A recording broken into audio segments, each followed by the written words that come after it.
Think for a moment of the life experiences that Yosef had that we read about in this week's Parsha and in last week's Parsha.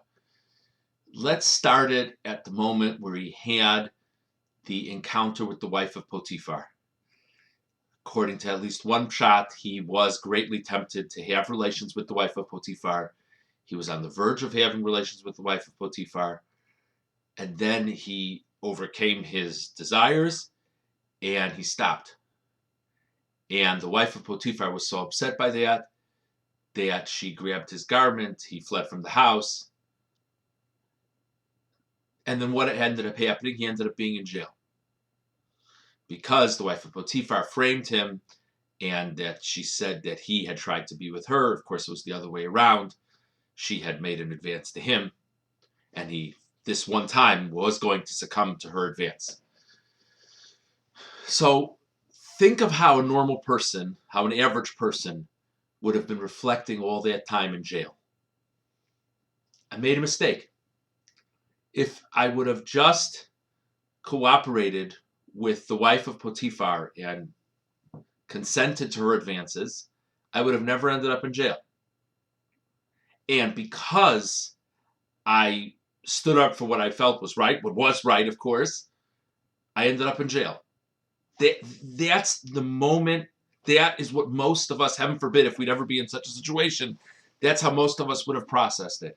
I'm in jail because I didn't give in to my desires. I'm in jail because I stood up to do the right thing. And then he has the remarkable experience with the two servants of Paro in the jail with him and the dreams.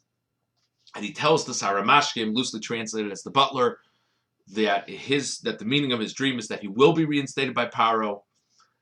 And he asks him to please, when he gets out, tell Paro about Yosef and get Yosef out of prison. So at that moment, just freeze the frame again. It all makes sense. I don't know why I ended up in prison, but God has sent me the salvation. And then nothing happened. And then he had to wait another 2 years, which takes us to the beginning of this parsha, for Paro to have a dream. And then once Paro has a dream, the butler remembers the story with Yosef, and Yosef gets brought out of prison.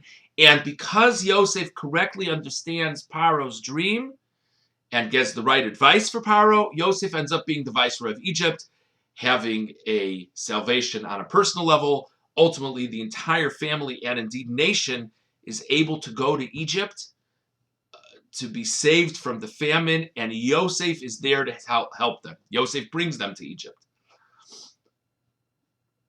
So just go back to the picture before. What would have happened if Yosef would have succumbed to the wife of Potiphar? He wouldn't have gone to prison in the moment.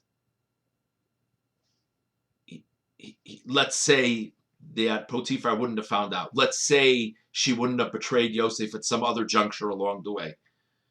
So he would have had a middling life as an attendant in Potiphar's home.